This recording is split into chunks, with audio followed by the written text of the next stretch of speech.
evening. What do you want to do tonight? Same thing we do every night, Pinky. Try to take over the world. Visual Festation. How to Visualize and Manifest the Life of Your Dreams by Peter Adams. Narration by Gordon Foreman. Dedication. This book is dedicated to my loving wife, Robin, for whom I am truly blessed and grateful to be lucky enough to have in my life. Introduction. First off, I would like to say thank you for opening this book. I have read hundreds of great works from the ancient to the modern, and many are saying the same message, just in different ways. Everyone has their own style of expressing things, and I will be doing that in my own way through this book. What I have tried to accomplish in this book is to give you a simple overview of how I believe the universe works. From there, my goal is to help you define the life of your dreams. Lastly, I will give you the exact techniques which I have used and from which I have gotten amazing results in my life. I have used these techniques to work with the universe, and I feel as though my life is magical and truly blessed. Everyone is in a different spot in their lives, and if you are reading this book, my guess is that you are looking for some type of change with something in your life. After reading this book, doing the exercises, and using the techniques, you will have what you need to be, do, or have anything you want in this life. There is a disclaimer to that statement, and that is that you must believe beyond a shadow of a doubt that it is possible. To take that one step further, you are going to need to believe that it already exists for you and that it is on its way. The concepts in this book which I have written about are universal, and they are true for everyone. I am not here to challenge anyone's belief system, challenge anyone's religion, or get into a debate about how the universe was created. When I refer to the universe, it may be what you refer to as God, Buddha, source energy, universal life force, or whatever you believe in. The important thing you need to remember is that whatever you choose to call it, it is still true. If you are ready to start creating the life of your dreams, let us begin. Chapter 1. 12 Crazy Goals. Time for a change. I, like many others, got introduced to the self-help industry as a result of being unhappy with the circumstances that existed in my life. I had been downsized as a result of a corporate consolidation, and I was unable to find a replacement job which paid anything near what I was formerly earning. Suddenly, I clearly understood the meaning of a relatively new term known as underemployed. To make matters worse, I was working in a position that was not a spiritual match for my soul. My job duties as an analyst for a large for-profit hospital corporation included explaining why the hospital I oversaw had a good or bad month financially. What really bothered me was, if we had a good month, that meant it was a tragic month for the patients and their families. It really hit home one day when I ran into a neighbor of mine in the cafeteria who told me that his mother had been admitted and that she was not going to be coming home again. The following month we had a great month financially, and I had to explain in my report that it was because we had an outlier. An outlier, in hospital lingo, refers to a patient who has billed charges that exceed $250,000. Seeing my neighbor at the hospital and knowing that his mother's prolonged death was boosting our bottom line, I knew I had to get out of this business. When it was bad, it was good, was not the kind of business I wanted to be in. Being unhappy with my professional life and simultaneously having financial challenges as a result of being downsized, I knew that I needed a major change. I don't remember how many times I could not sleep at night, and I would turn on the television to see Anthony Robbins' infomercial for his personal power system. I felt like he was really talking to me when he asked, "Are you ready to change your life? What are you waiting for?" The only problem I had was that I didn't have enough money or room on my credit card to buy his system. Well, the universe was not going to let money get in the way of getting personal power. The following morning I ran into my friend Ron on the beach, and he told me that he had just bought it, and that he would let me borrow it as soon as he got through with it. Now I was fired up, and I remembered Tony saying that we needed to take massive action on the infomercial. So, rather than sit patiently and wait for Ron to finish the course, I got started immediately and went down to the local library and checked out a couple of self-help classics. One was The Power of Your Subconscious Mind by Dr. Joseph Murphy, and the other was The Magic of Believing by Claude Bristol. After reading these, it was clear that we could make massive changes in our lives for the better through the effective use of our subconscious mind. Early one morning, while sitting down on the beach, I meditated on the question, what should I be doing with my life? After a few minutes of meditating on that question, a movie started playing in my head. It was crystal clear, and it showed me being a real estate broker who was very active in charities, and there were pictures and thank you letters on the walls of my office. I don't know how long the vision lasted, but when I came out of meditation, I had tears of joy in my eyes, and my body felt like it was buzzing from head to toe. Whatever this was, it was powerful, to say the least. Over the next few days, I pondered over the idea that the universe was telling me I should be a broker. Was that right? At the time, I saw myself as a real estate investor, and realtors were just people who got in the way of making good deals. I also had committed to opening a real estate investment company with a friend of mine who was moving to Florida, so I was going to make that my main priority. In the meantime, the movie got tucked away in storage, only to be recalled at a later date. Ron finally finished going through personal power, and as promised, he let me borrow it. I thought it was amazing, and I started incorporating a lot of what I heard on the audio CDs into my daily routine. One of the things I really liked was what Tony called an hour of power. In his hour of power, he talked about getting up in the morning and spending an hour alone and following a routine which consisted of exercise, meditation, and reading motivational material. I made some tweaks to his program, and each morning after working out at the gym, I would drive down to the beach and spend 60 to 90 minutes on the beach doing my hour of power each morning before going to what I started to call my temp job. In my hour of power, I would get a cup of coffee at the local 7-Eleven and drive on to Siesta Key and down to Turtle Beach, which was at the southern end of the island. I would then grab my folding beach chair and a bag containing the books I was reading, a small copy of the New Testament, a notebook for brainstorming and scripting, my vision book, and my small notebook that contained my written goals. One of the things I started to notice was the fact that if it rained out and I could not sit on the beach for my hour of power, I could feel the difference in my energy level and mood. I would actually feel like I was mildly depressed, which was not how I wanted to start my day.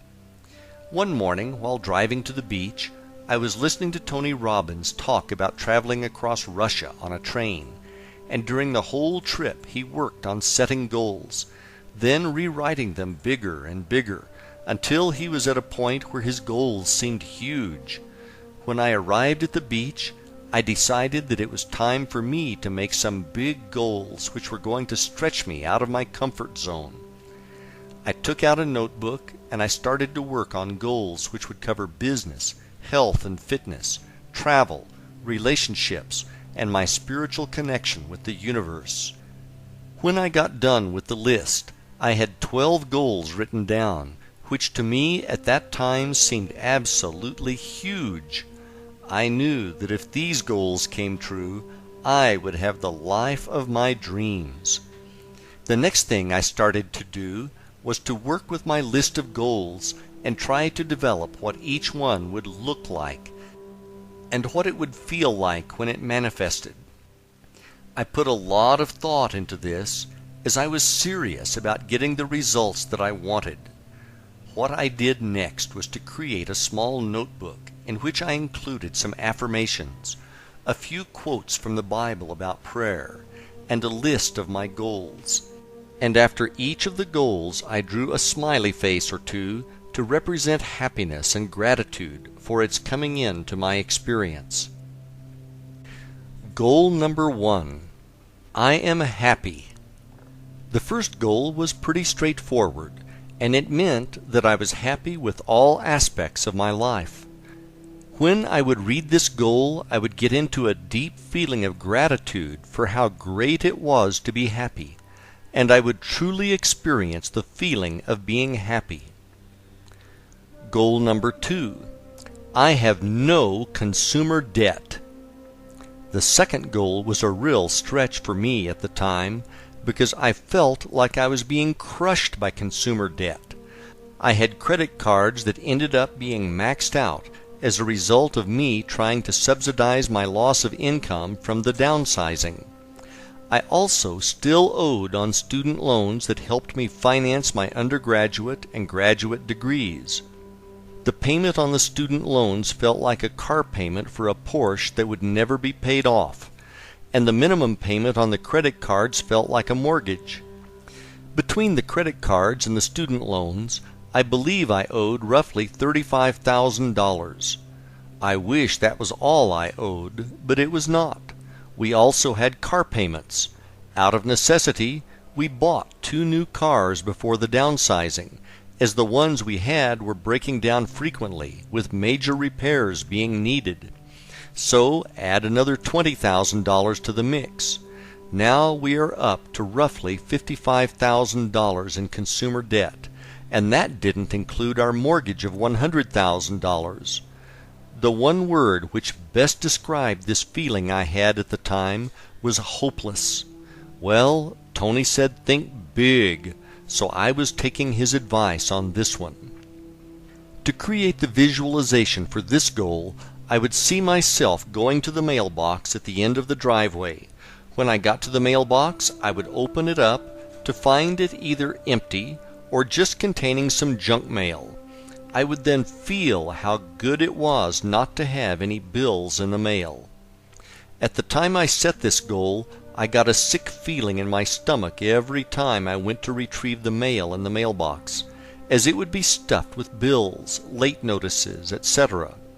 If you are in a similar situation right now, let me tell you that it is not hopeless at all, and that miracles do happen. Read on. Goal number 3. I am a very successful full-time real estate investor and self-made millionaire. When I wrote this goal, I was in the process of unwinding a real estate portfolio of 10 rental homes which I had bought with my former business partner. He decided to move out of Florida, and we decided it was time to dissolve our real estate investment company. Creating the visualization for this particular goal was easy, as I was already in the business part-time. For this visualization, I would see myself running through what my daily routine would consist of as a full-time real estate investor. I would see myself driving to the beach for my hour of power in a white Ford F-150 pickup truck with an extra cab and a tan interior. I would see myself grabbing my folding beach chair, my bag of books, and the daily newspaper to scour the classifieds for potential properties. I would also see myself going to a closing, shaking hands with the buyers, and picking up a check for the profits from a fix and flip. One of the weirdest things that happened to me about 20% of the time that I tried to run this scene in my mind was that instead of driving a white pickup truck, a pearl white Lexus LS 400 with gold package and chrome trim would show up in my visualization when I was trying to see the pickup truck. When this happened, I would come out of my visualization and wonder why the heck a luxury car was coming into my visualization. You can't haul sheetrock in a Lexus, so how was I going to be a real estate investor? It didn't make any sense. The next day I would do the visualization again, and I would be happy to see my pickup truck back in my mind. Goal number 4. I am fit and active. I would say I am fit and active more as an affirmation than something that I would visualize. At the time, I had already completed 3 Ironman triathlons. An iron distance triathlon consists of a 2.4-mile swim, a 112-mile bike ride, and a 26.2-mile full marathon run. The training it takes to compete and successfully finish one of these is almost like having a second full-time job. So my goal was to maintain my fitness in the future. Goal number 5. We have newer vehicles owned outright. This I would say as an affirmation, and I would feel how good it felt not to have any coupon books for car payments. Goal number 6. We have disposable money to have real vacations. At the time I wrote this affirmation, we were broke, and the only vacations we could afford were to take time off from work and have a staycation at home in Florida. For this visualization, I would see us going on a ski trip to Colorado, and I would see my wife saying how much fun she was having, and I would have a feeling of gratitude that she was happy. Goal number 7. I am able to give a lot of money to help others in need, and I do.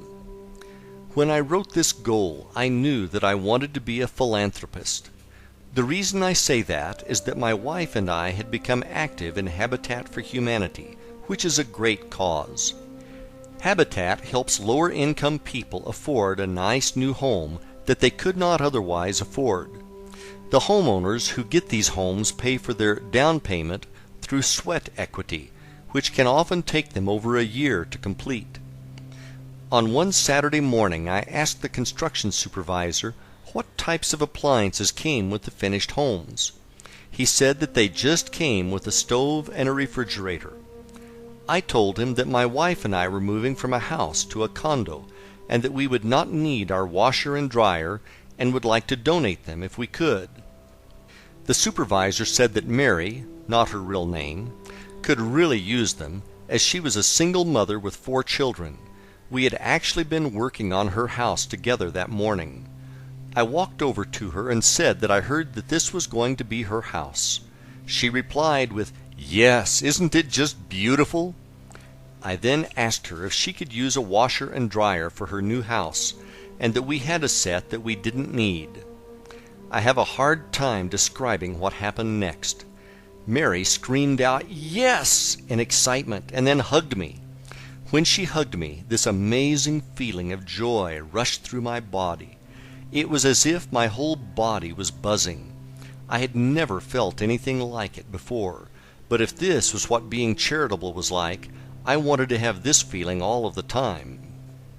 To visualize this goal, I would see myself being at the ribbon cutting for a new home to be donated to a family by Habitat. I would see myself being called up to hand the scissors and the keys to the new family. I could feel that feeling I had from Mary's hug, and I could see people clapping in joy for the new family. When I did this visualization, I would always end up with tears of joy in my eyes. Goal number 8. I live near the beach and have a beautiful home.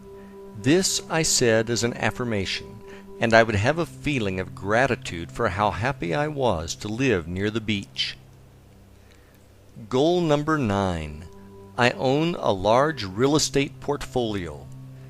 I also said this as an affirmation to reinforce goal number 3 of being a full-time real estate investor.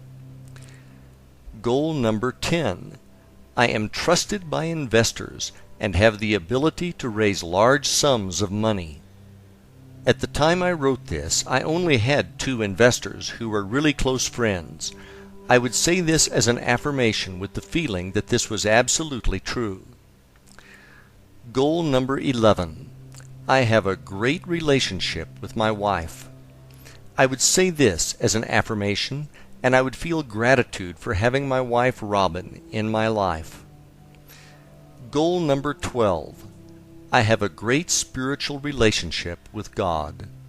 I said this as an affirmation, and I would feel gratitude for everything in my life, for the things that were on their way. What happened over the following 3 years of writing out these goals is nothing short of a miracle. Writing this down and realizing that this story happened to me inspires me even today. I was there, and I still feel a sense of bewilderment as I relay the story and sequence of events which came to pass to make my dreams come true. Without further ado, here's how it all played out on the universe's playground. I got a notice in the mail saying that my real estate salesperson license was coming up for renewal, and that I was required to take a mandatory continuing education class if I wanted to keep the license. I decided that it would make a lot more sense if I took a few extra hours and went for the real estate broker's license, and that way I could keep all the commission and could work independently. It was at this point that I remembered the movie that had played out at the beach, which had me being a real estate broker who was active in charities.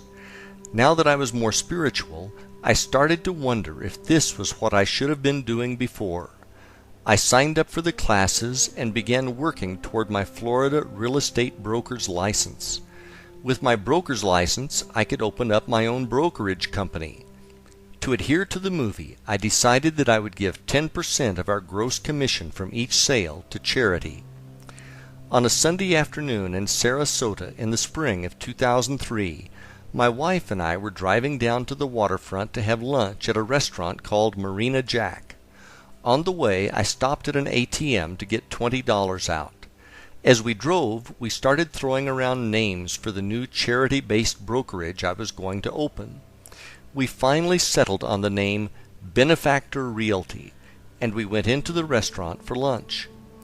After lunch, we decided to walk along the waterfront park, which had a number of large sculptures on display. As we walked down the sidewalk, a man came up to us and asked us if we could spare any money. He needed $8 so that he could sleep at the shelter and get a meal and a shower. I put my hand in my right front pocket and pulled out $2. I apologized to him for not having more, but he thanked us graciously. As I walked away, I remembered that I had gotten the $20 bill from the ATM and that it was in my back pocket. I turned around and went back to the man and saw that another Good Samaritan was handing him a $5 bill. Telling him that his luck was changing, and now he was 2 for 2, I gave him the $20 I had found in my pocket. There was something different about this person. He did not look like the many homeless I had seen before. He was dressed in the clothes of a tradesman, and he had the clearest blue eyes I had ever seen. As he started to walk along the waterfront with us, he told us this story of how his girlfriend had hurt her back in a car accident, and how she had gotten hooked on pain pills. He said that he had tried to take the pills away from her, and she had called the police on him and filed a restraining order saying that he was abusive. Now that he could not go back to his home, he was worried that he was going to become homeless. To give him hope, I told him about the story of Og Mandino. Og was at one time in his life a homeless and hopeless alcoholic. Og started to read self-help books at the library and turned himself into a millionaire, a best-selling author, and an incredible motivational speaker. I also told the man that he should get his hands on a Bible. At that moment, he reached into his pocket and pulled out a small, brand-new, white-covered version of the New Testament. I don't know how I did this, but I went to look for the verse from the Gospel of Mark that I read every day on the beach, and as if by magic I hit the exact page on my first try. I read him the verse, I then went to find the verse from Matthew that I read in my hour of power, and again I hit the exact page on my first try. I read that verse to him, and after telling him that everything was going to work out, I handed him back his copy of the New Testament. He thanked us again and said that we had really helped him out. After I had walked about 7 steps away from the man, I got this rush of energy that I can only describe as what happens on that old television series, The Highlander, when Duncan MacLeod goes through a quickening. I could feel my whole body tingling the way it did the day Mary from Habitat hugged me. All I know is that whole experience was strange, to say the least. I also remember wondering if that was somehow a test to see if I was serious about having a company called Benefactor Realty and about giving to charity. Not long after that, I opened up Benefactor Realty and began to work as a real estate broker part-time when I was not at my temp job. Fortunately, most people who have jobs do most of their looking at properties on the weekend. One Sunday afternoon, on our way back from looking at a restaurant site on the East Coast, I received 2 calls saying that offers we had put in for a buyer had gotten accepted, which was great news, as we had another property go under contract on Saturday. I was now looking at making more money in 3 days than I could in 6 months on the temp job. My wife looked at me and said, "Pete, you can't afford to work there anymore." We drove home, and I wondered if I should really quit my day job and embark on this real estate thing. About 10 years earlier, I had tried leaving corporate to open a small business, which didn't make it because it was undercapitalized, and I was worried about it happening again. The following morning I went into my office to try to figure out what to do. I will never forget the call that changed my life. It was around 10 a.m. on Monday morning when my office phone rang. It was my good friend Bill. I had worked with him, and we had been downsized together by our former, now bankrupt, employer. When I answered, Bill asked me, "What are you doing?" I thought this was weird, so I said, "Bill, you called me at work. What do you think I'm doing?" Bill then said, "That's not what I meant. What I meant was, what are you thinking? Are you thinking about doing something?" I told him that I was thinking about leaving the hospital and selling real estate. He said, "The money is there. The money is there." Bill then told me that he had been meditating at the lake by his house when a message came beaming in from the universe which said that he needed to call me and give me the message that the money is there. You can't make this kind of stuff up. As if getting 3 deals under contract was not enough, now I had the universe calling me on the telephone. Not being one to question the universe, I immediately sent an email to my director to tell him I was going to be resigning. A few minutes later he called me to tell me that he was happy for me, and that he knew it was only a matter of time before I left to do something with real estate. I then went to meet with my original investors and asked them if they would be interested in investing with me again. This time it was going to be as a private line of credit for my new company. They were excited about the new opportunity and wrote me a check on the spot. Bill's words were now echoing again, and the money really was there. Driving back home on my normal route that week, I looked off to the side and saw a pearl white Lexus LS400 with chrome trim and the gold package with a for sale sign on it. I pulled into the parking lot and walked over to the car. It was the car that had kept popping up in my visualizations. It was not a car that looked like the car. It was the exact car. Without hesitation, I called the number on the sign and bought the car. I then got a call from a wonderful tenant we had in a rental property. She called to ask me if I would help her find a house to purchase, as she did not want to get priced out of the market. I said sure, and then I asked her if she wanted to buy the one she was in. She wasn't sure if she could afford it, but I told her I would help her with closing costs, etc. What I hadn't realized was that this property had appreciated by almost $35,000 over a 2-year period since we bought it. In less than a 60-day period, I had opened a new company and left my job, sold 3 properties as a broker, sold the rental house for a windfall profit, and paid off all my consumer debt, including the 2 cars, all the credit cards, and my student loans. This was totally out of the blue, and totally blew me away. My life had completely changed for the better. When I wrote those dozen goals, I never saw any of this coming. I had no idea how it was going to happen. All I knew was that it was my job to keep believing it was going to happen and let the universe handle the details. That same year, my wife and I went on our ski vacation to Breckenridge, Colorado, and 12 months later, we bought a waterfront home close to the beach. With help from the universe, we blew the crazy goals out of the water. There was more to come the following year, and this is going to blow you away. Chapter 2: Winning the Lottery. After an unbelievable year during which all of my goals and dreams came true, I started to think about what else there was that I truly wanted to experience in my life.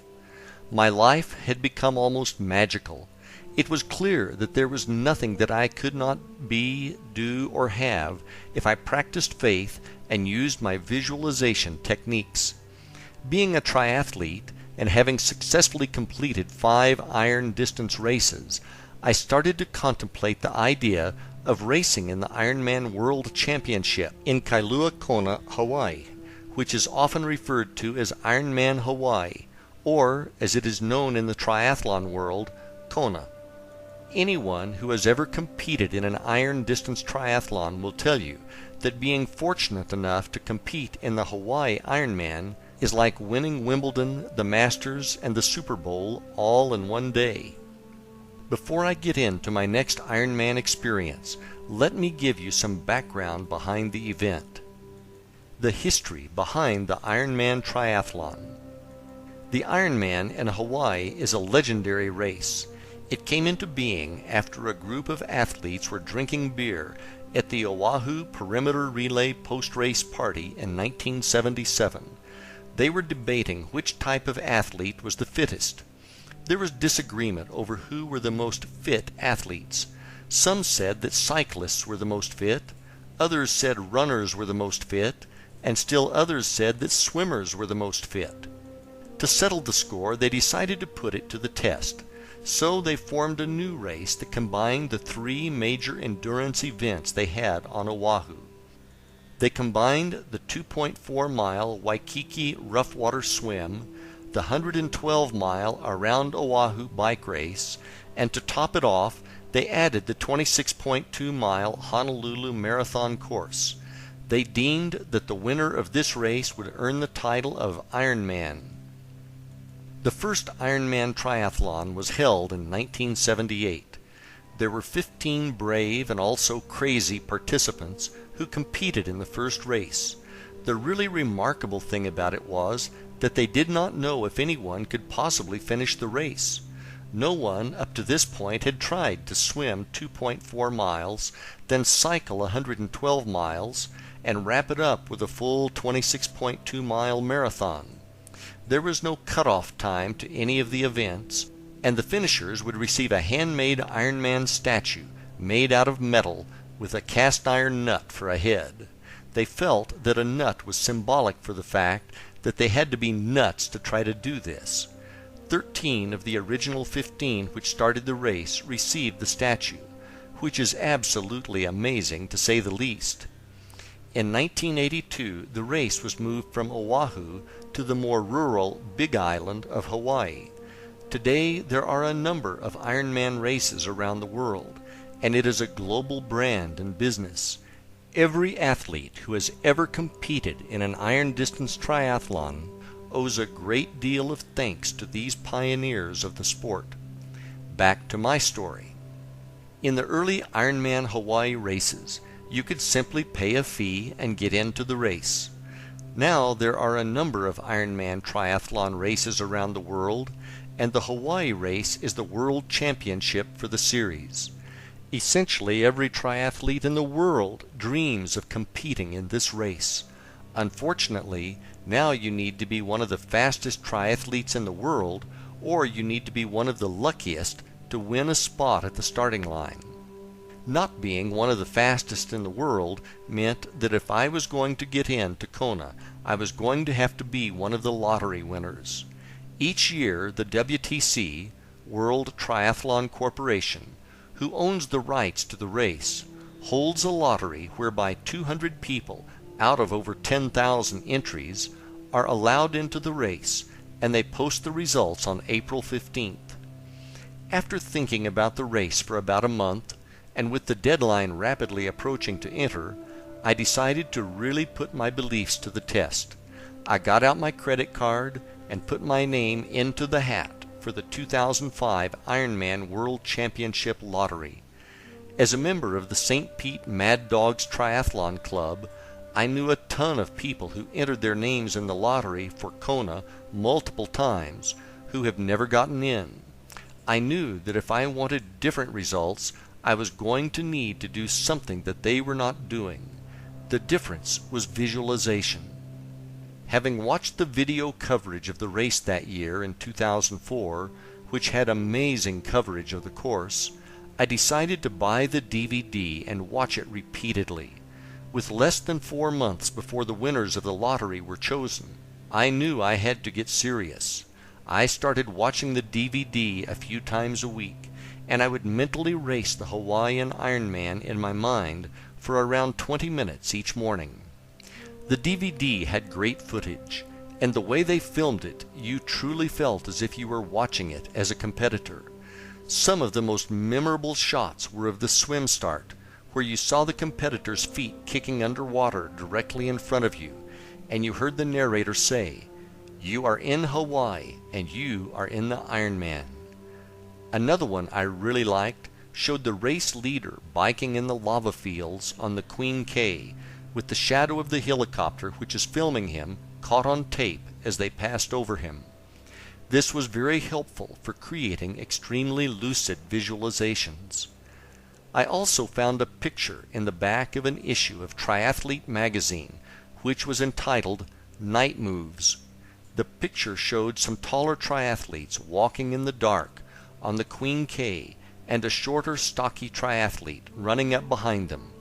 The caption says, "As night slips over the last remnants of a very long day, triathletes continue toward the finish line at the Ironman Triathlon World Championship in Hawaii." I cut the picture out and put it in my vision book. I am stocky and typically pass a lot of people in the dark when I race. That man in the picture now was me, and I visualized the scene more times than I can count. Before I knew it, it was time for the lottery results to be announced. I went over to my friend Brian's office to meet him for lunch. His secretary said that he stepped out to get a haircut and that he would be back shortly. I looked down at my watch, and suddenly I realized that it was just about noon, and it was April 15th. Lottery time! Oh my gosh, I was nervous. I sat down behind Brian's desk and hopped on his computer to look up the results on the internet. I could not believe my eyes. The very first name on the list was Pete Adams, Florida. Was that me? Was there another Pete Adams? The hairs all over my body stood up, and I couldn't believe it had happened.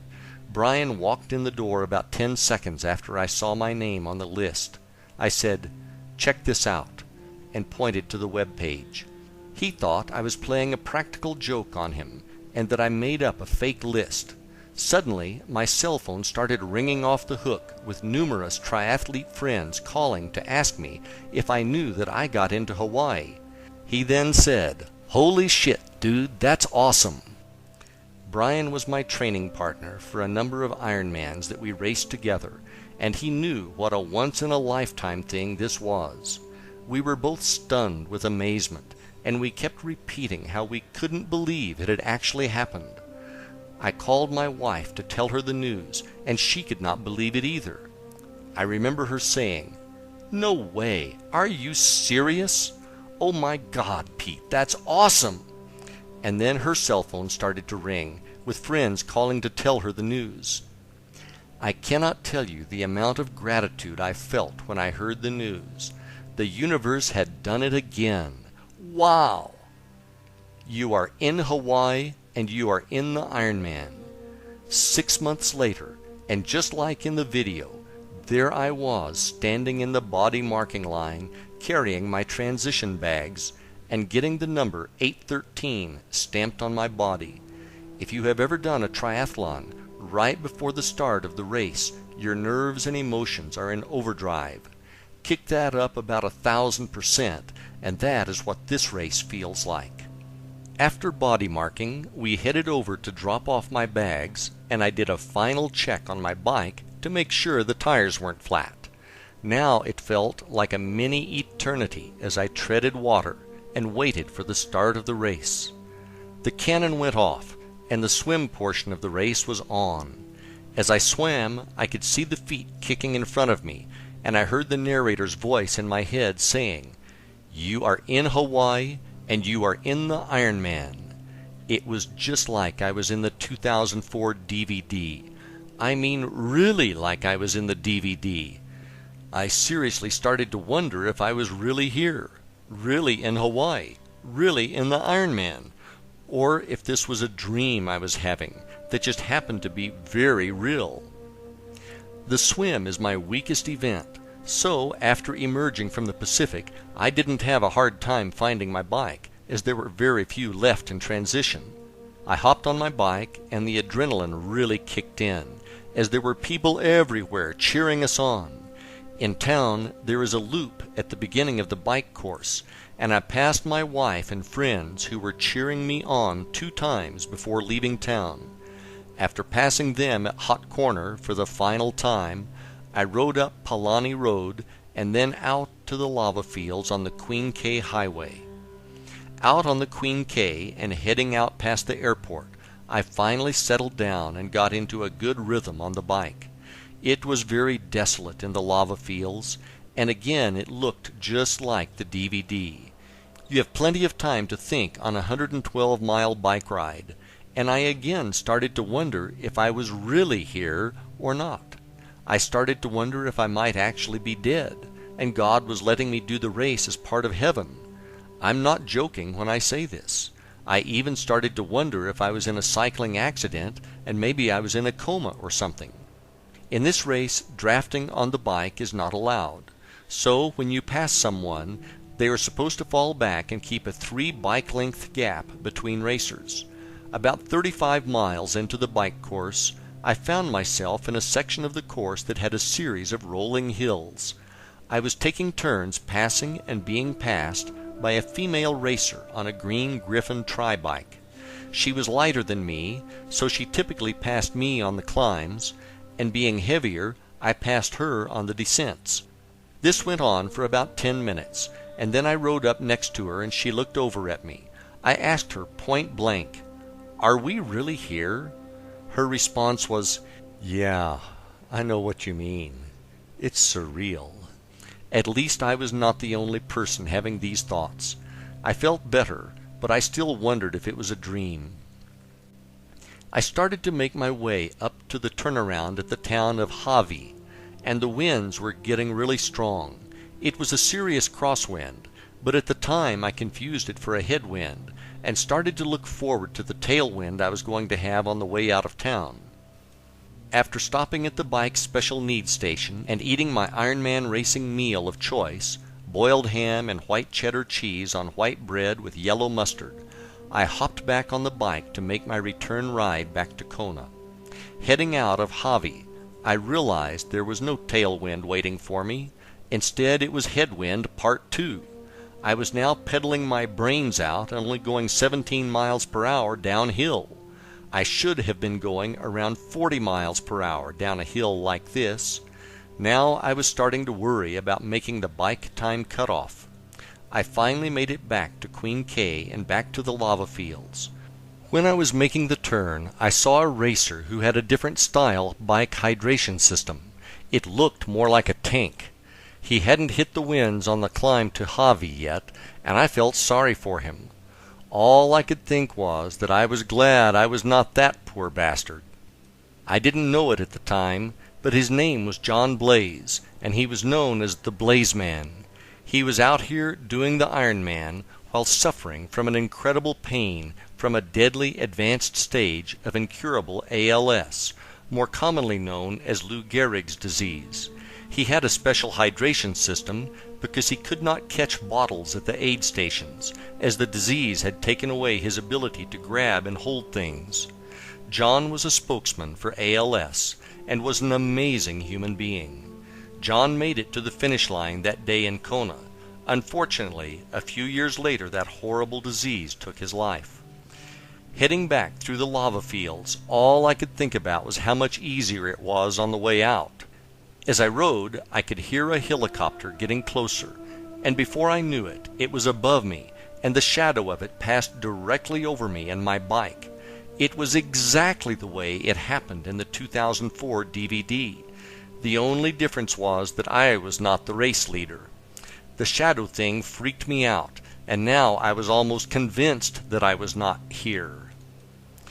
After more wind and many more miles of lava fields, I finally got back to town. The first person that I recognized in hours was my wife, who was cheering me on from the road below the Kona Brewing Company. It was so good to see her, and she was cheering me on and saying, "Looking good." For a moment, the pain in my back, neck, legs, and buttocks temporarily lessened, and I headed down to T2 to put on my running shoes and start running the marathon. I rolled out of transition and headed up to Hot Corner, where my wife and friends were cheering me on like I was going to win this thing. I actually felt pretty good, and I shook off my bike legs in just a few miles. I took a couple of turns and ran up Alihi Drive, going past Island Lava Java, which was absolutely packed with cheering fans. The view of the surf crashing across from Lava Java was absolutely awesome, and I felt much gratitude and gave thanks to God for letting me be in Hawaii and do the Ironman. After a few more miles, I saw Sarah Reinhardson running toward me. She was like a rock star out here, complete with her own van with a film crew. Everyone knew her name and went crazy. For those of you who don't know who Sarah is, she was a lead story in the 2004 Ironman DVD. Sarah is a challenged athlete who as a child had a tissue disease and had to have her leg amputated above the knee when she was very young. In 2004, she attempted to be the first above-the-knee amputee finisher of the Hawaii Ironman.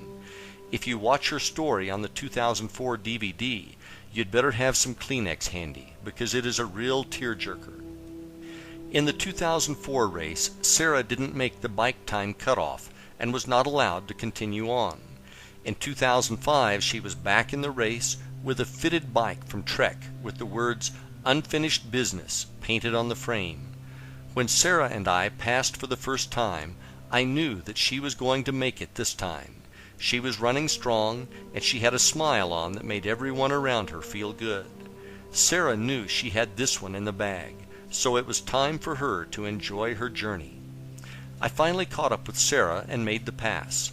I really didn't want to pass her because I was having way too much fun being near her and basking in her glory. When the people cheered for Sarah, you just felt good to be near her, and it took your mind off of the pain.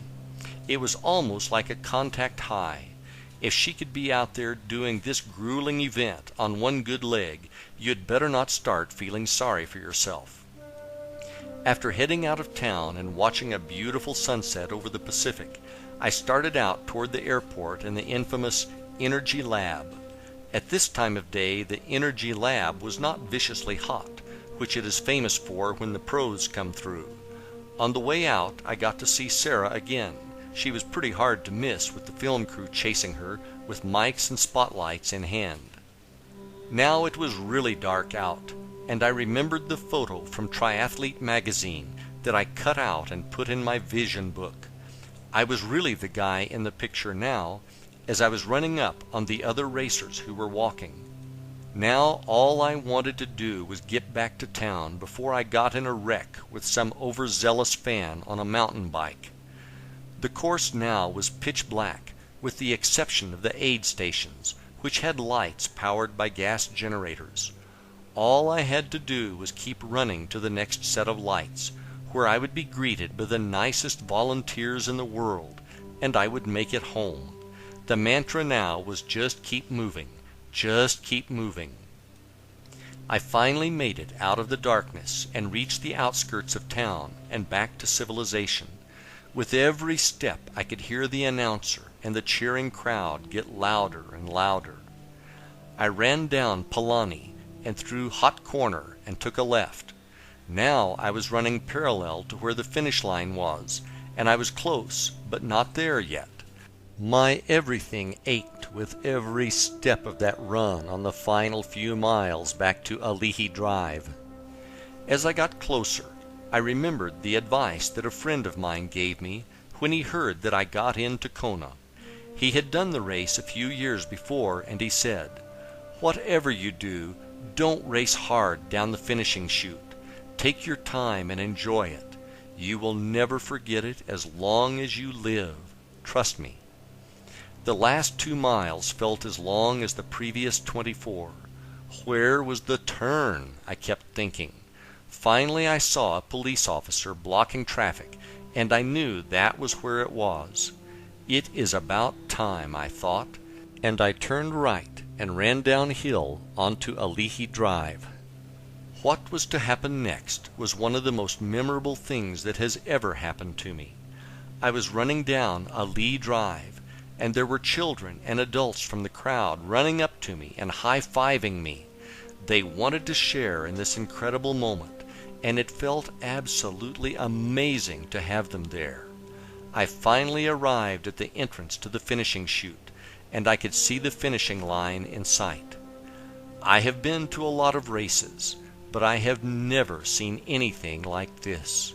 People were jammed in the bleachers, screaming and cheering.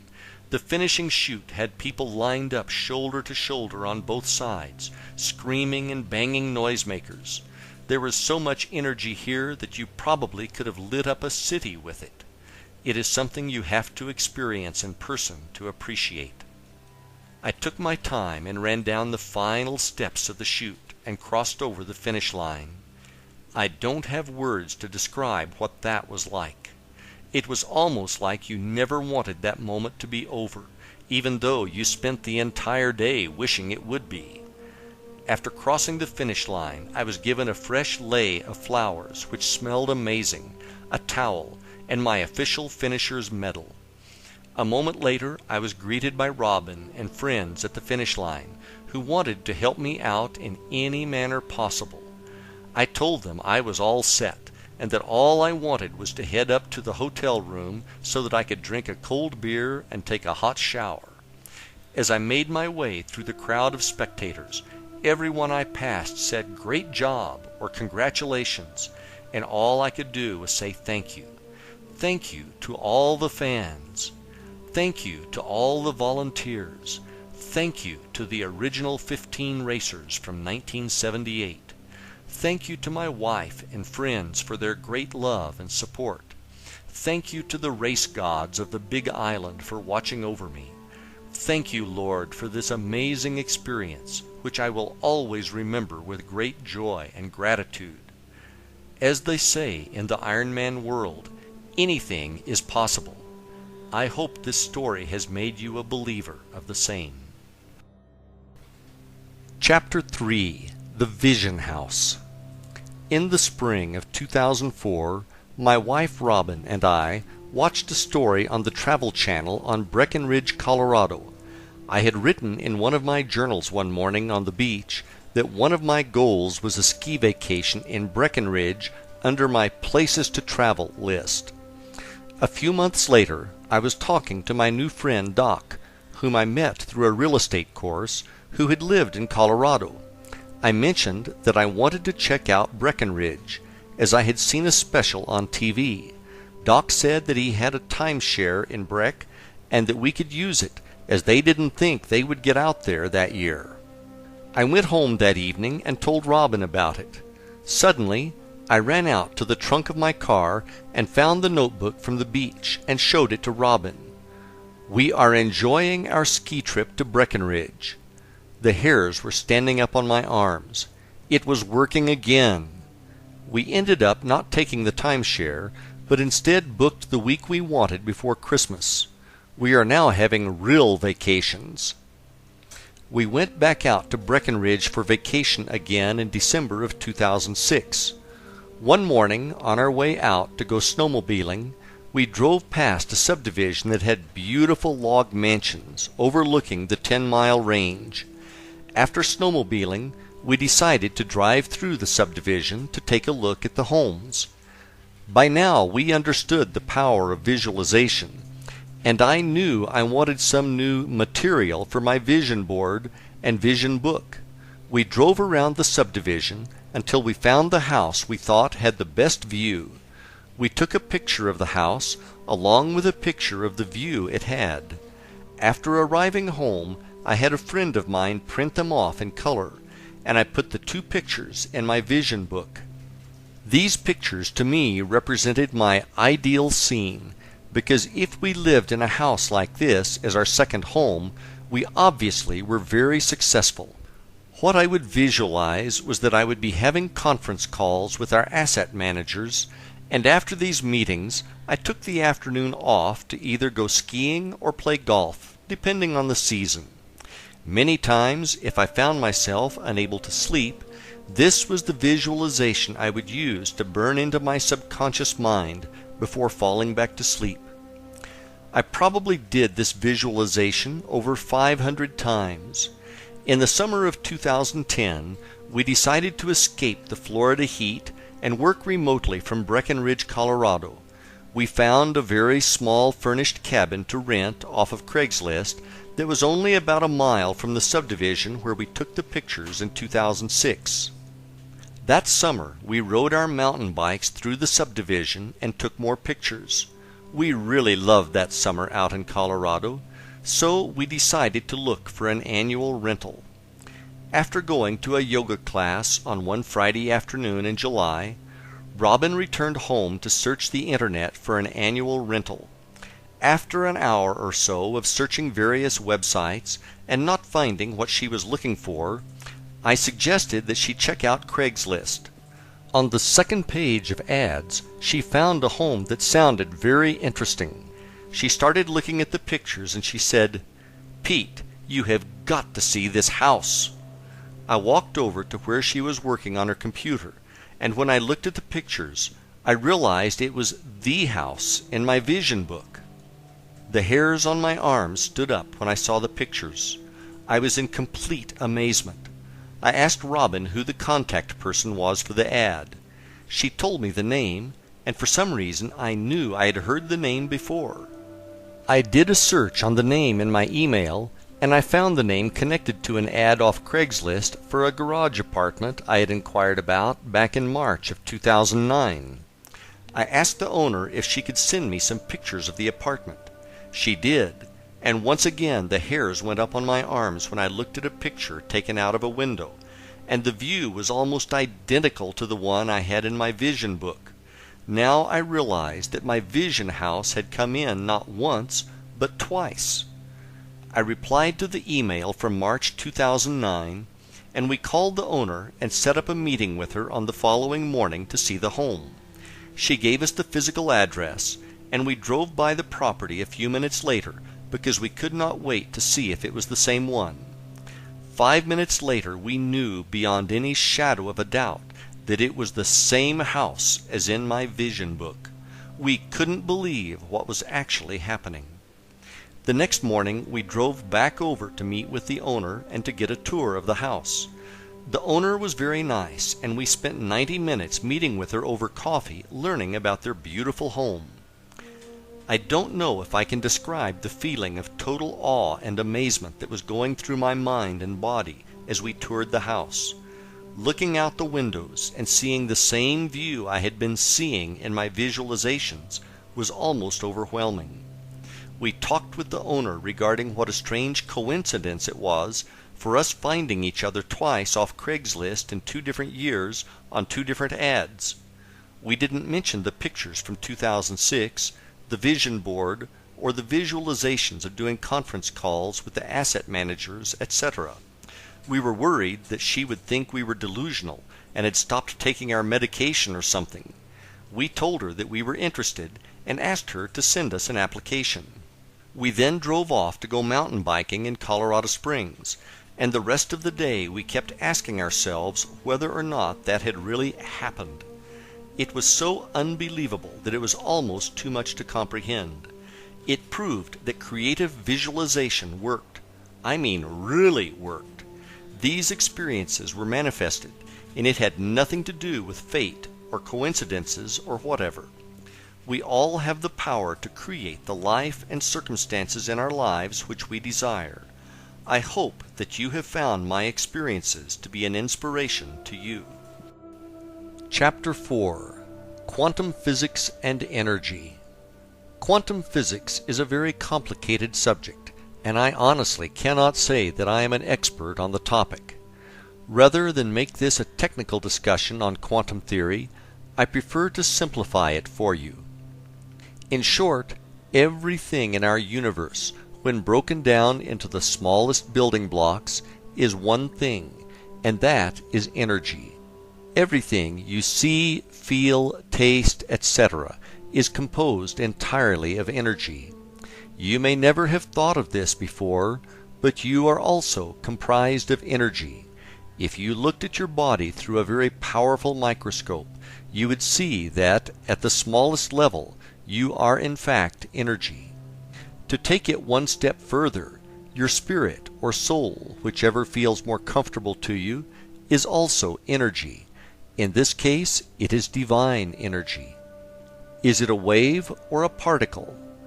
Quantum physics is the study of subatomic particles, the smallest building blocks of matter, and how they react.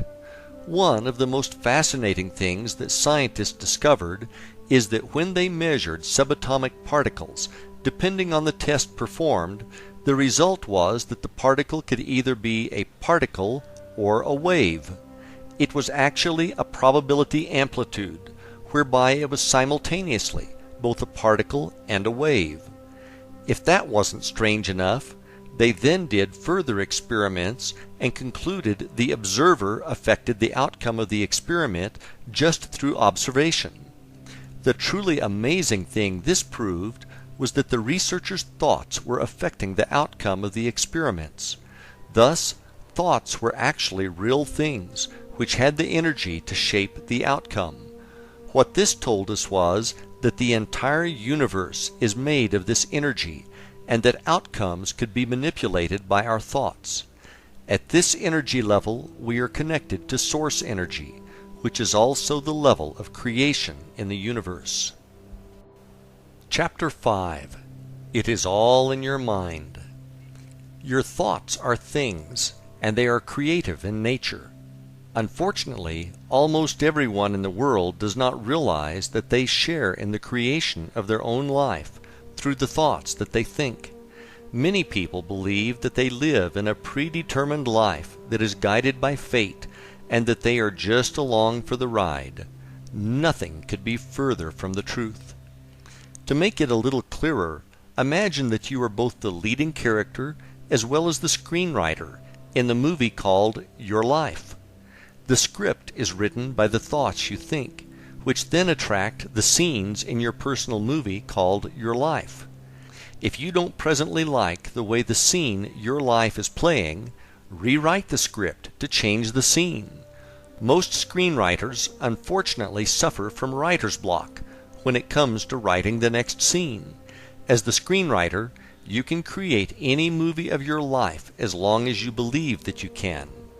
GIGO, or G-I-G-O, is an acronym that stands for Garbage In, Garbage Out. Let's bring this into the realm of thought. If you think negative thoughts on an ongoing basis, you are going to see negative outcomes happening in your life. It is not by chance, but instead by natural law. One of the most damaging things that our minds can do if we are not vigilant in watching over our thoughts is to create what I call the downward spiral. In the downward spiral, thoughts of fear generate more and more thoughts of fear, and in your mind things are getting worse and worse. It is almost a total fear fest that is being choreographed completely in your mind as a result of wrong thoughts. Downward spiral example. An example of this could be a salesperson who is worried about making his or her quota. The salesperson starts to think ideas like this: if I don't make my quota, they are going to fire me, and I won't have a job. If I lose my job, then I won't be able to find another one. When I can't find another job, I'm going to lose the house. When I lose the house, I will lose my family, and no one will love me anymore. I will then be homeless and die from fill in the blank, all alone. Now the movie escalates into a full-blown tragedy, and the salesperson is feeling as if this reality is actually happening. The stress of these negative thoughts could then translate into lost sales due to reduced effectiveness from insomnia. The problem with these spirals is that they get out of control and will eat you alive with real stress. If these thoughts are not canceled out, they can become a self-fulfilling prophecy through negative outcomes being attracted to your life experience. Whenever your mind starts trying to play the spiral, you immediately need to forcefully say, "Stop!" You are the one who is in control of what you are going to think, and it is not going to be things like that. Period. Remember that nothing good can ever come from thinking negative thoughts, so decide now to purge them from your being. Thought barriers and misguided beliefs.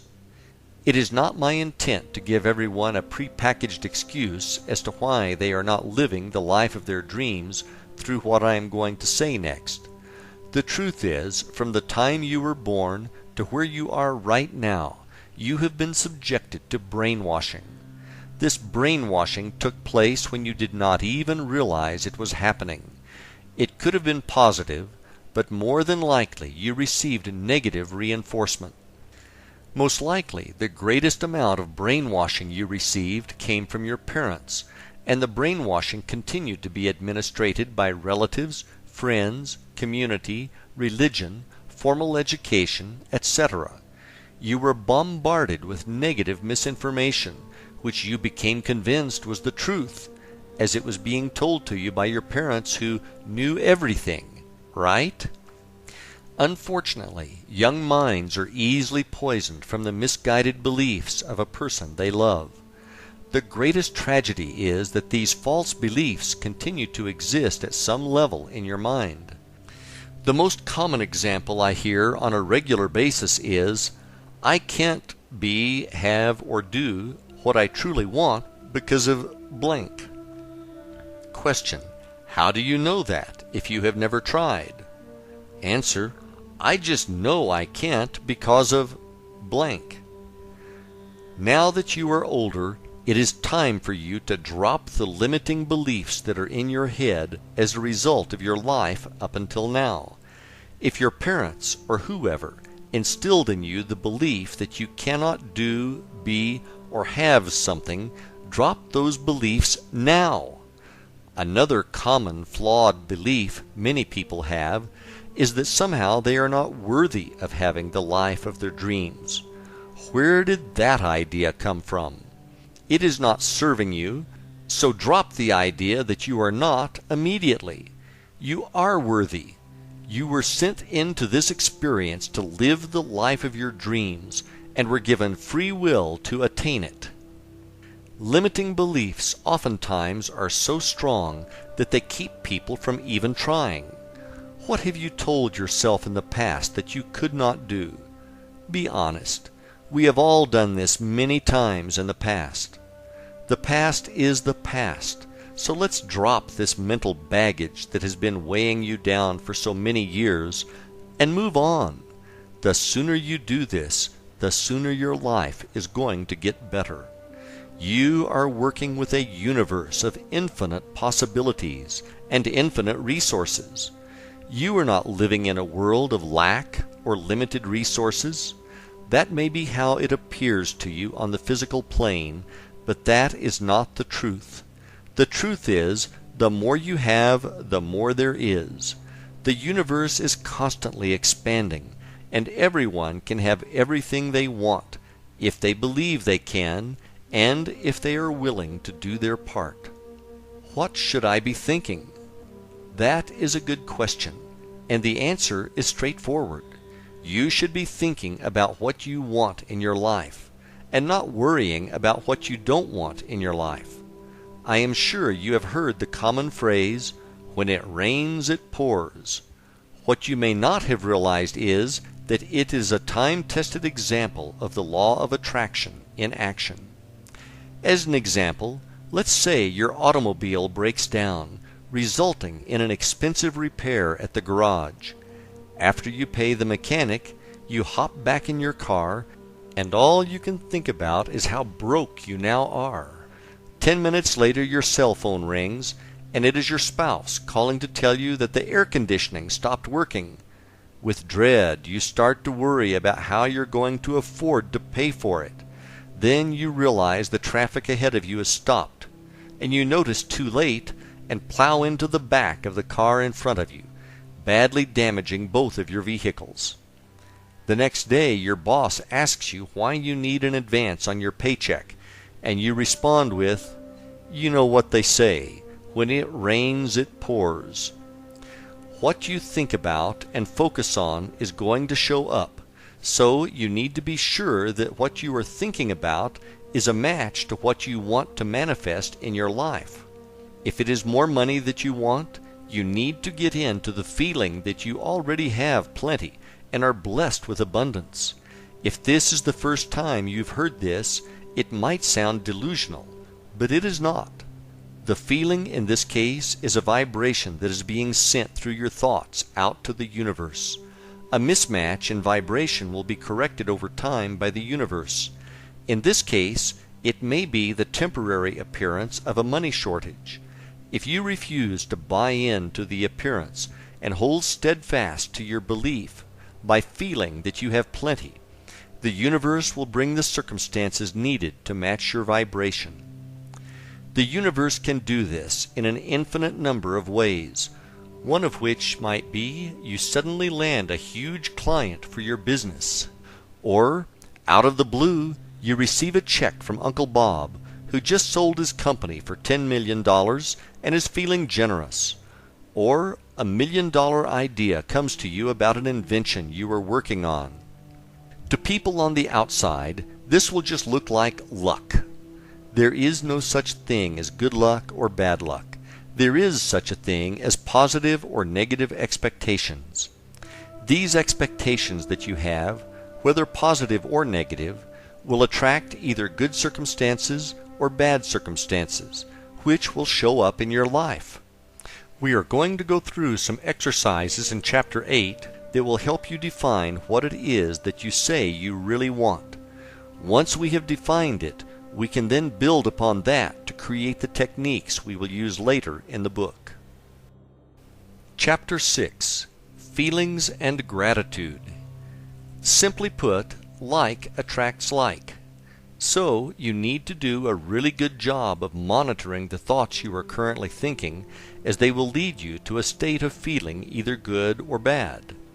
Think of your feelings as an early warning system to what you are thinking.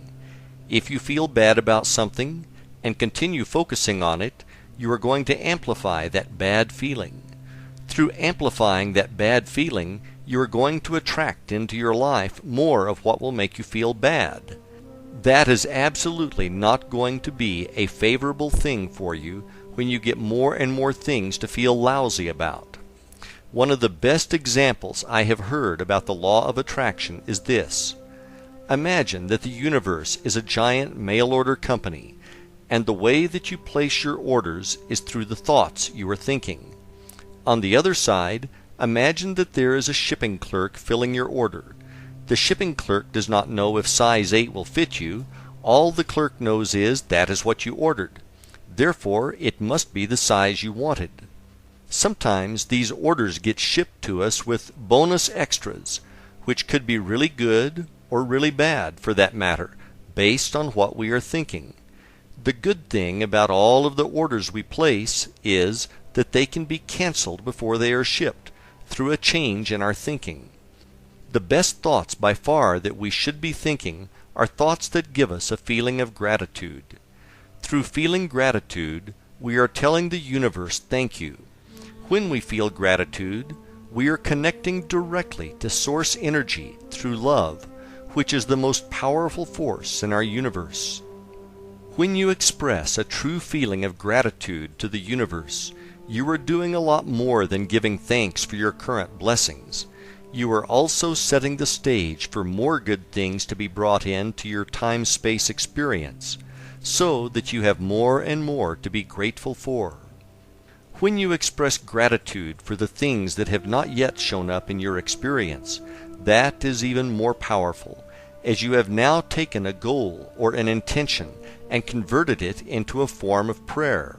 One of my favorite passages from the Bible that addresses this is from the book of Mark, chapter 12, verses 23 and 24, when Jesus says, "For verily I say unto you, that whosoever shall say unto this mountain, Be thou removed, and be thou cast into the sea, and shall not doubt in his heart, but shall believe that those things which he saith shall come to pass, he shall have whatsoever he saith. Therefore I say unto you, what things soever ye desire when ye pray, believe that ye receive them, and ye shall receive them." That is one of the most powerful statements ever told about how to create whatever it is that you wish to experience. Jesus is telling us point blank how to create miracles in our lives. Many people equate the word miracle to something that is incredibly large, such as taking a few fish and a couple of loaves of bread and feeding thousands of people. That is not what I am saying at all. A miracle could be that you are in a terrible car accident and walk away from it without a scratch. Another could be that a medical lab test comes back negative, or that money from an unexpected source shows up precisely when you need it. These are all miracles, just on a smaller scale than, say, parting the Red Sea. The process I described above as giving thanks and having gratitude for the miracles that have yet to appear in your life puts these miracles in motion. One of the biggest things we need to address here is that you don't get caught up in the hows. You don't need to know how the miracle will manifest. All you need to do is believe that it will, and be grateful for it now. If you start thinking or worrying about how it is going to happen, or what if it doesn't happen, you are watering down your faith that it will, and you are providing resistance to the event manifesting in your experience. The hows are to be left to the universe to solve, not you. The universe connects all the circumstances that lead to the fulfillment of your miracle. So stay out of the way and let the universe do its job. By the way, you are going to love the results. Chapter 7. Ask and it is given, and your role as a co-creator.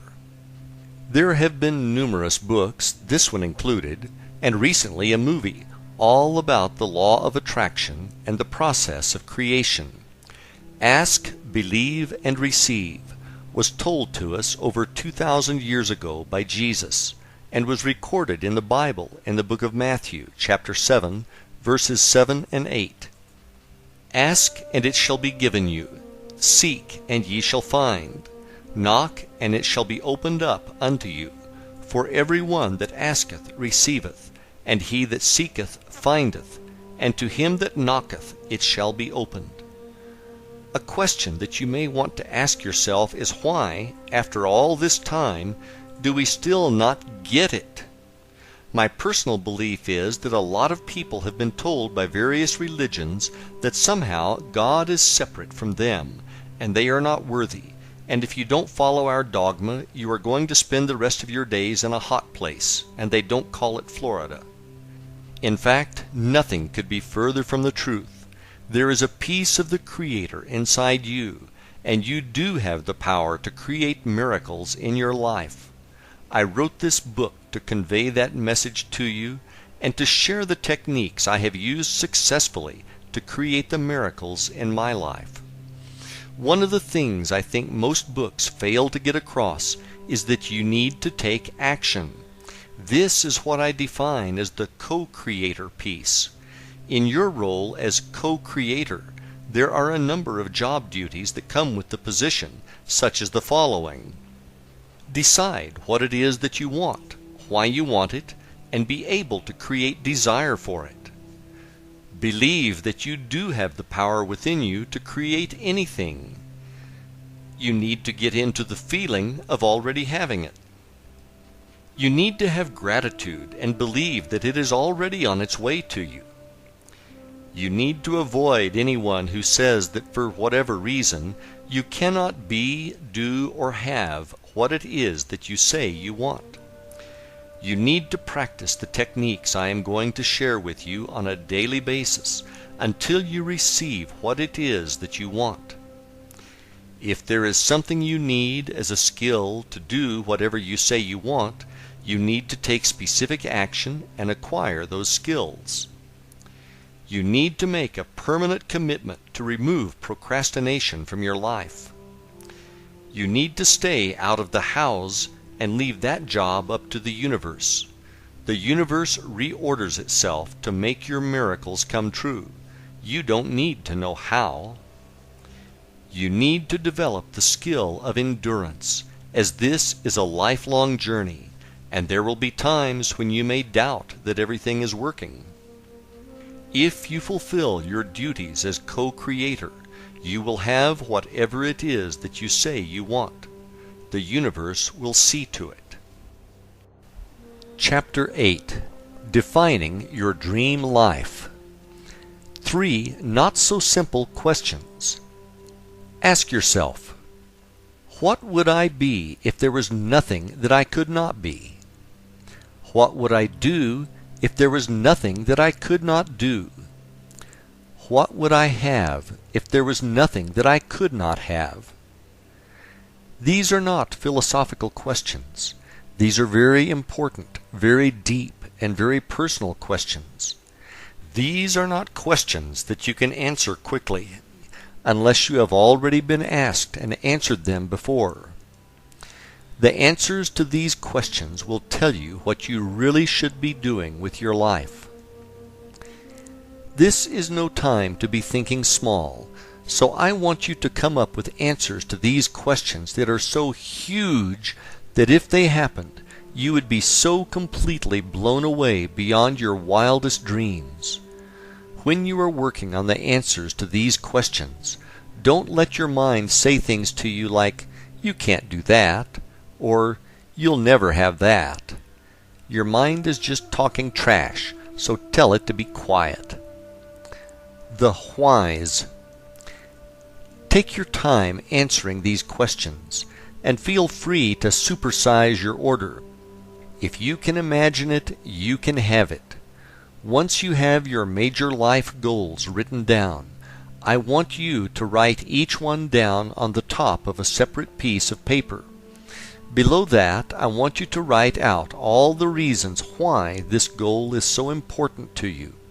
And next to each of those reasons, I want you to write out the feeling you have associated with this reason.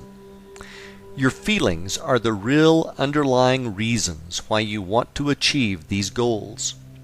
This is a good thing because if you dig down deep enough, you will find that the answer in its simplest form is love. With love comes passion, and that is a very powerful force of attraction in our universe. Ideal scene. Once you have your list completed, I want you to take a few minutes and imagine that it is now 5 years in the future, and everything on your list came perfectly true, and that it is now your present reality. See yourself in the movie that is playing on the screen of your mind, with all of these things being true. When you are ready, grab a notebook and write out precisely in detail what this scene looks like and how it feels. I mean really feels to you. Soak up all those awesome feelings associated with these things being true in your experience. Does that feel great or what? Congratulations, you have just defined your ideal scene, which is also known as your end result. Now you not only have a destination for your journey, but you already know what it is going to feel like when you get there. Now that you have this, it is time for you to learn the techniques which will bring your ideal scene into your reality, along with all those good feelings that come with it. Chapter 9. Goal Setting. The importance of having goals cannot be overstated on the journey to living the life of your dreams. When I talk about goals, I am not referring to New Year's resolutions, where people resolve to lose weight and they go to the gym for 2 weeks. I like to think about goals as being similar to mile markers on the road to your destination. In this case, that destination is your ideal scene or your dream life. One of the best things about setting and achieving your goals is that it puts you in as an active participant in creating whatever it is that you say you want. If you want to have the life of your dreams, you are going to need to take action. Dreams with deadlines. Another way to think about goals is to think about them as being dreams with deadlines. Many people are actually afraid of setting goals, as they immediately start to have thoughts such as, what if it doesn't happen? How bad will I feel then? If this sounds familiar to you, you're going to need to make those feelings about goals to be something that is now in your past. Another error many people make is that they will set a goal, but they fail to set a date for its achievement. When I am ready is not a deadline. It is a delay tactic for avoiding taking the actions required. Let's say your goal is to one day complete that college degree that you started but never finished for whatever reason. The first thing you need to do is drop that one day nonsense and set a deadline for achieving that degree. You also will need to take immediate action, such as ordering your transcripts, filling out the application, and registering for classes. As soon as you do this, you are moving in the direction of your dreams and achieving your goals along the way. Deeds, not words. I have an excellent example of this from my personal experience, which I would like to share with you. In December of 1988, I was a construction worker in the Laborers Union working in Boston on an excavation site. The weather this particular day was lousy, half raining and half snowing at the same time. I was in my 20s, and I was working with another laborer who was in his 50s. The two of us were shoveling gravel with yellow rain gear on, and it was pure misery. The gravel was wet and heavy, and by the morning coffee break my lower back was already hurting. After the short break, it was back to the rock pile to try to survive until lunch. I will never forget this day as long as I live. We were taking turns shoveling the gravel when suddenly I looked up in horror and realized that I was looking at myself in 30 years. It hit me like a sledgehammer. What the hell am I doing? I've got to do something about this, and I've got to do it now. The rest of the day I worked on my action plan while I shoveled away. It was time to go back to school. I had attended a community college briefly 4 years earlier and left before the end of the semester to go make big bucks in construction. I decided to take the next day off from work so that I could visit the college and see if they would let me back in. They said no problem and gave me an application and the spring course catalog. I then called one of my friends to get the number of one of his friends who was a shift manager at a hazardous waste plant to see if there were any night openings. My timing could not have been better. He said he was looking for a couple of people and hired me on the spot. That spring I started taking classes part-time as a freshman at the community college. At the same time, one of my friends was a first semester junior doing a cooperative learning assignment at a stock brokerage firm. 5 years later, I earned my bachelor's degree, and 2 years after that, I had my Master of Science degree. After those same 7 years, my friend was still only a junior and talking about taking classes to complete his degree, and I had graduated twice. The major difference was that I took immediate action instead of just sitting around talking about it. When you make the commitment and take action, the universe will bend over backwards to help you achieve your goals. Words, not thoughts. Your goals need to be written, and you need to review them on a daily basis. Simply put, if they aren't written, you don't have them. Writing them down forces you to define clearly what it is you are going for. For your subconscious mind to assist you with achieving these goals, they need to be clear. Through writing them down, you are able to give your subconscious mind clear instructions. I personally suggest having a laminated card which you can carry in your pocket at all times, so that your goals are with you at all times. What I found helpful, and which added power to my goals, is that I added some short prayers to the opposite side. Another technique that I have used in the past is to rewrite my goals every morning. When you do this, it feels as if you are reinforcing your commitment to their achievement. Can you believe them? Your goals also need to be believable to you. Don't confuse this with the idea of knowing how they are going to come to fruition. That is not what I am saying. What I am saying, though, is if you create a really big goal, one which is beyond what you can get your mind to believe can happen, it is too big for you at this time. What will happen is that you won't be able to achieve the feeling that it has come true. As you set goals and achieve them, you are going to gain momentum and set bigger and bigger goals. One of the ways you can work on ramping up the size of your goals is to work on your faith. If you can truly believe with utmost certainty that your goals are already accomplished, you can pretty much ask for anything because you will be unstoppable. The why is as important as the what. When you create your goals, make sure you know why you want to achieve them. The reasons why you want to achieve these goals need to be powerful. If they are not powerful, you will not be able to generate a burning desire to have them fulfilled, which is necessary. This burning desire is also known as passion. If you don't have passion for what it is that you say you want, simply put, it won't happen because the energy is not there.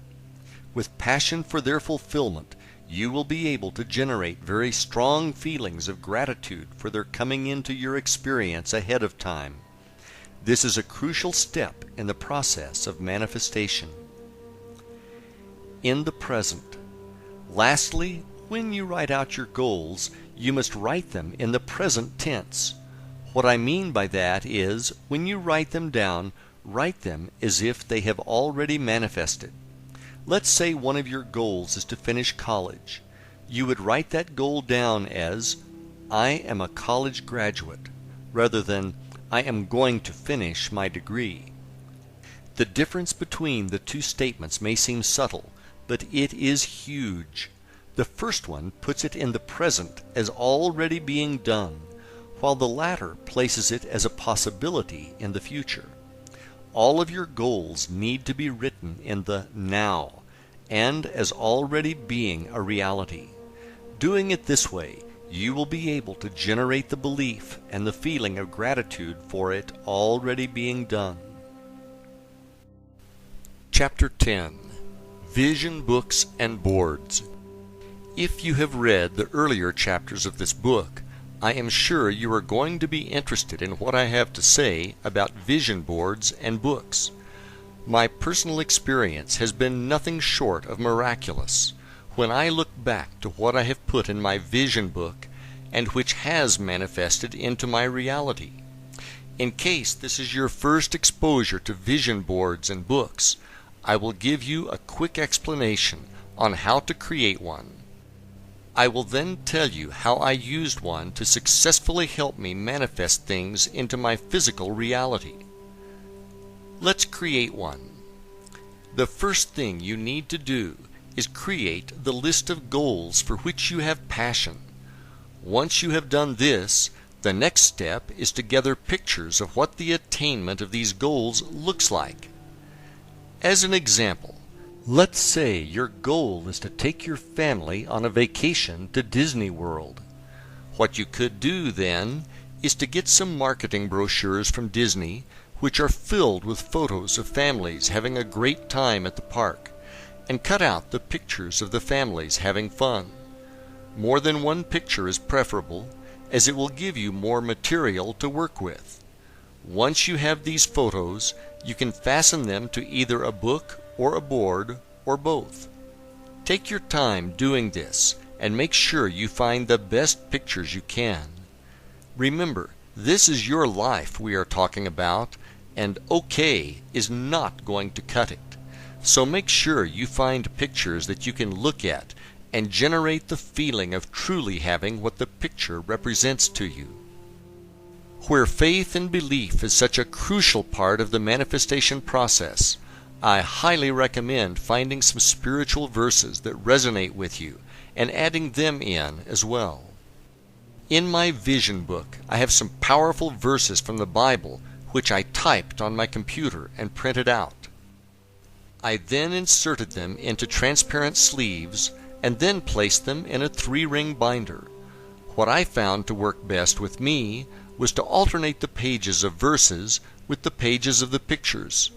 Feel free to customize your book to what works for you. Inside your book, you will also have your written goals, which must be written in the present tense. One really good way to do this is to write them as affirmations or as I am statements. Let's assume that you are single and your goal is to be in a loving relationship. You could write your goal out as I am so happy to be in a loving relationship. The important thing to stress again is that the statement must give you the ability to have the feeling that it is true. Below that statement, you could have a picture of a smiling couple who look to be having a wonderful time together. When you are done, your vision book should look like a representation of the life of your dreams. As the pictures in your book become your actual reality, and I promise you they will, move those pages to the back of your book. That way, when you see them in the future, it will thoroughly reinforce the fact that you are a co-creator and that you have the power to manifest things into your reality. Now that you have created your vision book, it is time to use it. The vision book is really a tool for you to use to create the feeling of already having the life of your dreams. At this stage, you have already defined what it is that you want to have in your life. You know why you want it, and you have true passion for it showing up in your life. Having pictures of what it looks like now is very powerful. I cannot explain to you exactly how it works. All I can tell you is that when you combine this with visualization, you are going to be blown away by the results. Chapter 11. Creative Visualization and Manifestation. Before I get into how massively powerful I believe the process of visualization is for manifestation, let me first explain to you what I am talking about. The process of visualization is to actively use your imagination to create the movie in your mind of what your dream life looks and truly feels like. When done effectively, you will be able to create a visualization which will seem as real to you as the dreams you experience when you sleep. I am going to go through the techniques I practice, and if you want to learn more, I suggest reading an excellent book entitled Creative Visualization by Shakti Gawain. That's Gawain. I learned the pink bubble technique, which I will discuss later, straight from Shakti's book. The visualization process, step by step. One of the things you must be able to master to have really good visualizations is the ability to quiet your mind through meditation. If you are new to meditation, don't worry. You are not going to have to get on a plane to Tibet to learn. It is a lot simpler than you might think, but I would suggest reading more on the subject. To begin, you need to be able to relax. Turn off your outside thoughts and bring your brainwaves down to a state known as alpha. At alpha, you are completely relaxed, but you are still awake. Alpha can best be described as the state which you are in just before you fall asleep. At that level, you are very relaxed, but you can still control your thoughts.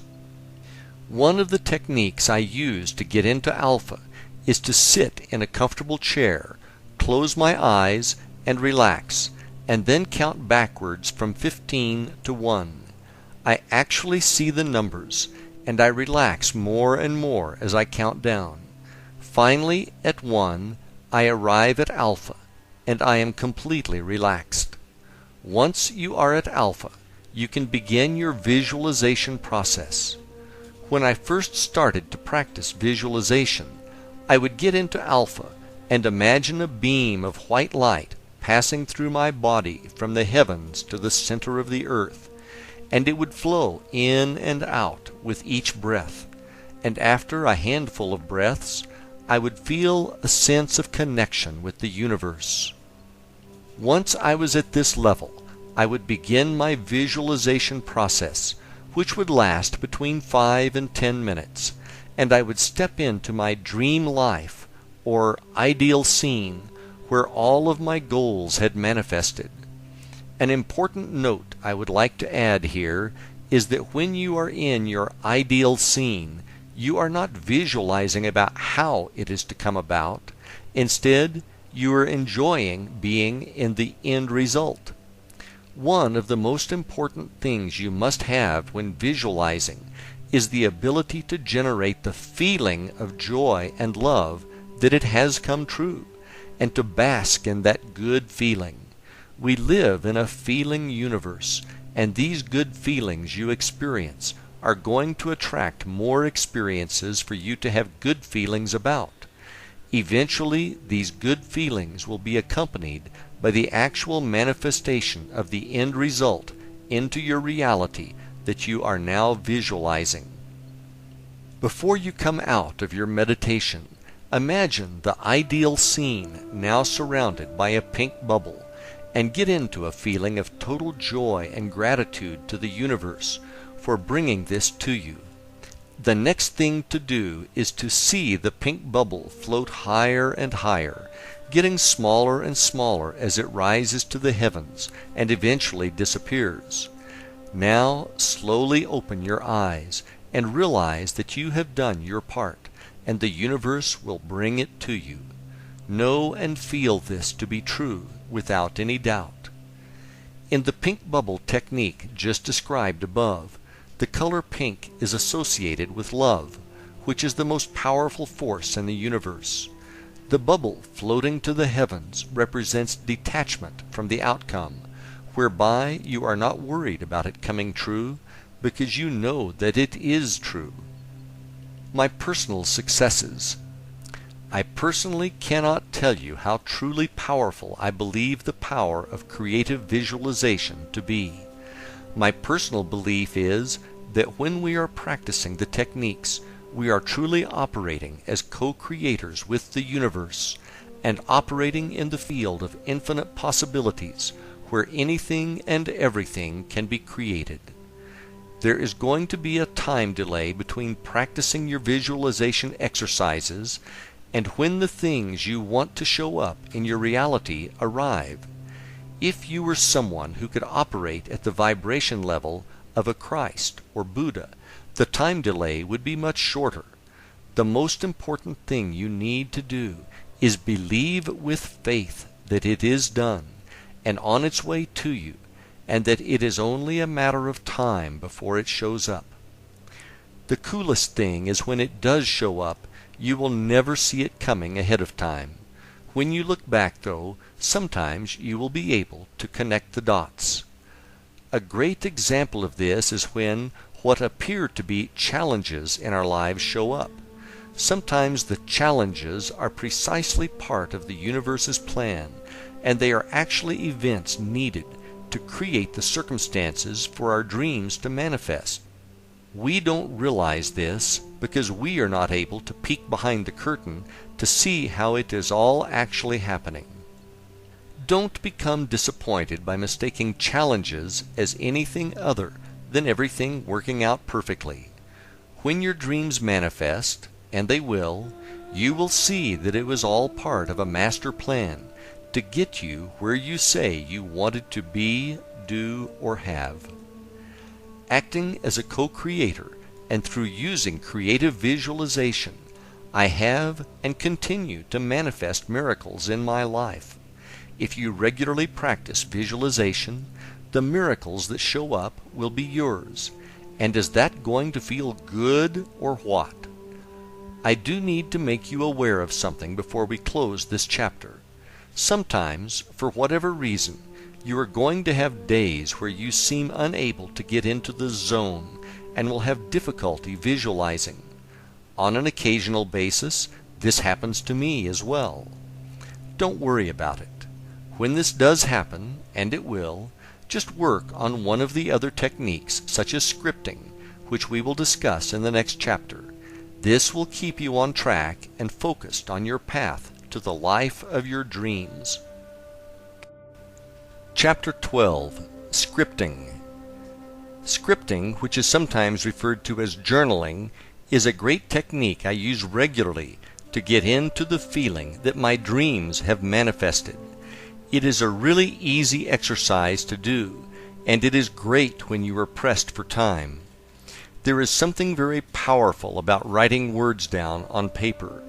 It is especially powerful when you are writing them down while simultaneously having a feeling of gratitude. It only takes a few minutes, and you can generate some amazing feelings of truly having it now. It is important that you find a quiet place to write without distractions. From there, break out your paper and pencil and start writing about the miracles that you want to have materialize in your life, and the associated feelings of joy and gratitude now that they have become your reality. You should be able to generate the same level of feelings when you are scripting as you do when you are having a good day visualizing. What I normally do is start off with a statement such as, "I am so happy about blank," and then I start writing about and describing how good it feels to have blank in my reality. Sometimes I will focus on practice scripting on one of my goals. Other times I will script for a longer period of time and write about my entire ideal scene and the feelings of joy I have for it manifesting into my life. Don't worry about your penmanship or spelling when you are doing this exercise. What is more important is that you can get into the flow and just let the words and feelings come out. Never feel as if you are forcing the words to come out, and never think or write about how it is coming to you. Remember, you are writing in the present tense, and it has already happened. A brief example. Let's say one of your goals is to have a cabin in the mountains. Here's how I might write about it. Wow! I cannot believe how much I love spending time at our new cabin next to the lake. I love meditating next to the crystal clear, pristine waters every morning. I feel so at peace here. The kids are having such a great time swimming that I can barely get them to come out of the water to eat. The sunsets over the lake are absolutely beautiful, and I love the cool evenings here. Lord, I cannot thank you enough for my beautiful cabin. I love being here so much that I never want to leave. Thank you, thank you, thank you. If you have done this exercise correctly, when you are done writing, you should really be basking in a feeling of joy and gratitude. Another method of scripting is to imagine that you are writing a letter to a very close friend or loved one, and you are telling them all about the miracles that have happened to you.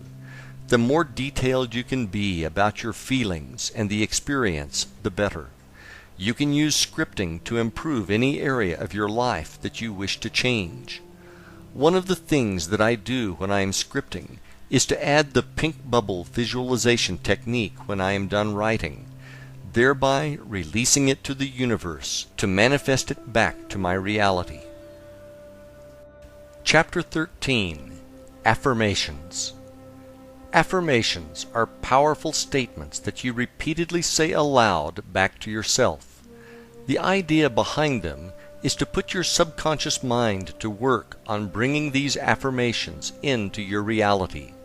The affirmations are always written or said in the present tense, and they are always positive. Your subconscious mind does not recognize the words no and not, so do not use them when you create your affirmations. Let's say one of your goals is to lose 50 pounds and to get back down to your ideal fit body weight of 130 pounds. Rather than creating an affirmation that says, "I am no longer fat," a better way would be the following affirmation: "I feel great maintaining my perfect weight of 130. Some people have had great experiences with saying their affirmations while staring at themselves in the mirror. The technique which resonated best with me was to add this specific language to my affirmations. At the beginning, I would add the words, "In an easy and relaxed manner, in a healthy and positive way, I am now," then state my affirmation. And then I would close with, "In its own perfect time, for the highest good of all concerned, this or something better is now manifesting on my behalf." I have to credit Mark Allen for this technique, which I learned from reading his book, The Millionaire Course. Example: one of my actual affirmations. In an easy and relaxed manner, in a healthy and positive way, I am now building financial success which is beyond my wildest dreams. In its own perfect time, for the highest good of all concerned, this or something better is now manifesting on my behalf. This was one of the affirmations I created back during the time I was working on my 12 crazy goals. In closing, I think the best method to practice affirmations is to create one for each of your goals and then to repeat them when you first rise and again just before sleep. Then visualize and see them as all being true in your mind before drifting off to sleep. Chapter 14. As If. Think, speak, and act as if is a technique whereby you get into the mindset and feeling of being, having, and doing. What you are doing is creating a state of mind in which you feel as if you have already achieved your goals, and you create these feelings ahead of the actual event. You also combine this with action and do the things you will do when your dream life manifests, as well as acquiring the knowledge that you will need to be ready when your goals show up. One of the things you may need to get over is the concept of make-believe as something only children play. You live in a world that is make-believe, and never forget it. Wherever you are in life right now is a result of what you have believed and made. Now that you have been told this, it is time for you to use this knowledge to your advantage. Think of this as being similar to your visualizations, except that now you are doing them and you are fully conscious. To better get this concept across, let me give you an example from my life. The color of money. A few years after I bought that white Lexus LS 400, which I wrote about earlier in the book, I found myself wanting the newer model Lexus LS 430. I put a lot of miles on the LS 400, and I loved the car, but it was starting to wear out after I put about 180,000 miles on the odometer. One of the things I liked best about the newer LS 430 was that they added a wood insert into the steering wheel and dashboard, which really dressed up the interior. Knowing the power of being a co-creator, I drove down to the local Lexus dealer and picked up one of their sales brochures, which had a bunch of great pictures of both the exterior and interior of the car. I then cut out the best picture of the car and put it in my vision book, and I put the brochure in my Hour of Power bag, which I brought to the beach each day. After a while, I really knew what my new car looked like. When I would walk off the beach and get back to the LS 400, I would imagine that I was opening the trunk of my LS 430, and I would get into the feeling of how great it felt to have this beautiful car with a fantastic interior. Another thing I would do is to visualize and see in my mind's eye the wood accent interior of the LS 430 while driving the LS 400. This technique worked best when I would drive in the early morning before sunrise. Another thing I would do to get ready for the LS 430 was research on various internet sites to figure out what the true market value was for each year. I would then shop for LS 430s on eBay Motors, and I would look at all the pictures that the sellers posted on their ads. When I saw one that I liked, I would take it one step further and plug the information into another site, which would give me a valuation based on the year, options, and mileage. I really liked my LS 400 as it had reached out and found me, so I felt loyalty to her. One morning I hopped in the car to drive to an appointment to show a house to a client, and the car was completely dead. After messing around with it for 10 minutes and covered in sweat from the sweltering Florida summer, I finally started the car and made it to my appointment. When I got home after showing the appointment, I went directly to eBay Motors and found a deal on a beautiful dark green LS 430 nearby, and I clicked the Buy It Now button. After a few days, I appropriately named the car The Color of Money. The feeling I had now when physically driving the LS 430 was exactly the same as the as-if feeling I created when driving the LS 400. Now in the morning when I came off of the beach, I was really putting my beach chair and bag into an LS 430. All I could do was smile and feel gratitude, which is precisely how I prepared for this day through practicing as if. Whatever it is that you want, make sure that you do your homework to prepare yourself. Then practice the feeling of as if for having it now, and feel real gratitude, for it is just a matter of time before it manifests into your reality. Chapter 15. Putting it all together. These techniques that I have described to you in this book are the exact ones I used successfully to manifest miracles in my life. If you want to manifest the life of your dreams, you now have all the tools to do just that. Feel free to use them in combination or as standalone techniques. Over time, you might want to change them around so that you stay focused and fresh. The most important thing that makes these techniques work is your faith and belief that they are already done and on their way.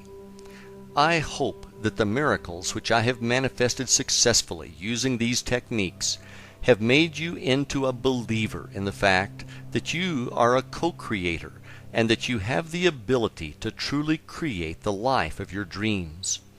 I hope that you will share this knowledge with everyone that you love, as they too deserve to live the life of their dreams. We are all here to help each other, and imagine the joy you will feel when they tell you that you have totally changed their lives. I have given you all the knowledge and tools you will need to be, do, or have whatever it is that you want. It is now up to you to take action. I wish you Godspeed on your journey. All the best, Pete.